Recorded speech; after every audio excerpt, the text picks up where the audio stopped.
Hola a todos, hoy nos vamos a sumergir en un texto político realmente polémico, uno que ofrece una perspectiva cuanto menos radical sobre el conflicto entre Irán e Israel. La idea es desgranar su argumento principal, paso a paso, para entender su lógica interna. Muy bien, pues empecemos por aquí, por esta frase. Es que es una declaración de intenciones en toda regla.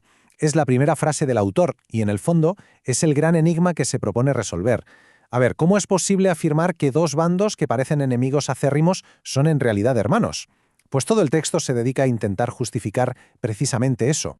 Y esto, claro, nos lleva directamente a la primera sección, la tesis central. Todo el edificio argumental del autor, como veremos, se levanta sobre esta única y provocadora idea.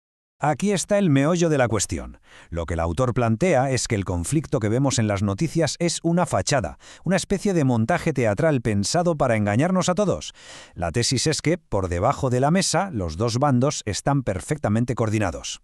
Fijaos en cómo contrapone estos dos lemas. Para él, no son gritos de guerra opuestos, no, son equivalentes. Desde su punto de vista, ambas identidades son, en esencia, la misma, porque, según argumenta, al final sirven a un único poder que se mantiene en la sombra. Y con esta cita, que es directa del texto, se ve clarísima la convicción del autor. Él no lo plantea como una hipótesis, sino como una verdad rotunda, que, según él, tarde o temprano, los hechos acabarán por confirmar.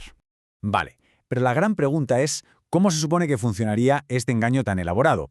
El autor no se queda solo en la idea, sino que intenta detallar el mecanismo que, en su opinión, lo sostiene todo. Y aquí entra en juego el concepto clave que él denomina el político astuto como un zorro.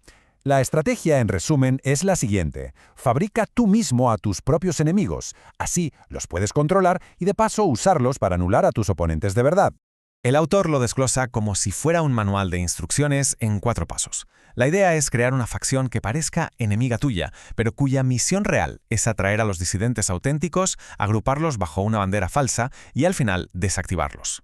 Para darle un barniz de autoridad a su argumento, el autor recurre a la filosofía de Maquiavelo, citando una interpretación que se atribuye al rey Hassan II de Marruecos. La idea de fondo es que para tener el control total, tienes que ser el arquitecto de tu propia oposición.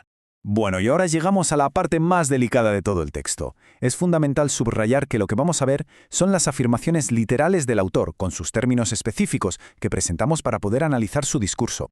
Aquí es donde el autor apunta directamente. Su acusación se centra en un grupo concreto al que él mismo etiqueta con este término tan despectivo, chiitas zoroastrianos, y los posiciona como los ejecutores, los siervos de este gran plan. El lenguaje que utiliza aquí es de una crudeza tremenda. Busca deshumanizar.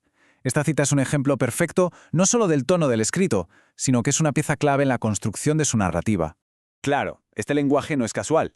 Dentro de la lógica del autor, su objetivo es clarísimo: establecer una jerarquía inamovible, donde hay un grupo que está destinado por naturaleza a servir a otro. A ese otro grupo, por cierto, los llaman los amos coléricos. Para explicar cómo ha evolucionado, según él, este rol de servidumbre, el autor usa otra analogía. Dice que se la oyó a un rabino chiita. La idea que quiere transmitir es que el papel de este grupo ha cambiado. Han pasado de ser asnos, es decir, sirvientes pasivos, a ser perros ladradores, o sea, agentes activos y agresivos. Y la pregunta es, ¿en qué se basa el autor para afirmar todo esto? Pues en esta sección él mismo nos da, por así decirlo, la lista de lecturas obligatorias, las que según él son imprescindibles para entender la verdad que propone. Señala 2 textos muy concretos. Por un lado, un clásico de la teoría política como es El Príncipe de Maquiavelo, y por otro, Los Protocolos de los Sabios de Sion, una conocidísima y desacreditada falsificación antisemita que describe una supuesta conspiración para dominar el mundo. Esta cita es clave para entender su mentalidad. El autor vincula de forma explícita su visión del mundo con la lectura y la aceptación de estos textos. No los presenta como una fuente más, sino como la llave maestra que lo descifra absolutamente todo. Y llegamos a la conclusión. Después de exponer toda su teoría, el autor nos explica para qué sirve saber todo esto, cuál es el propósito final y, sobre todo, qué se supone que hay que hacer ahora. El remate final es una conclusión estratégica. Lo que viene a decir es que es inútil intentar luchar contra el amo si primero no desenmascaras al siervo, porque éste actúa como su escudo, como su principal herramienta de defensa y ataque. Por tanto, su llamada a la acción es muy clara. Él se ve a sí mismo casi en una misión. Tiene que alertar al mundo, explicar la verdad de este supuesto teatro, y lo dice con un sentido del deber casi mesiánico, aunque solo una persona llega a comprenderlo. Y cerramos este análisis con una pregunta que queda en el aire para reflexionar. Después de haber visto la estructura, las fuentes y el lenguaje de este texto, queda una cuestión de fondo. ¿Dónde está exactamente la línea que separa un análisis político, por muy radical que sea, de una teoría de la conspiración?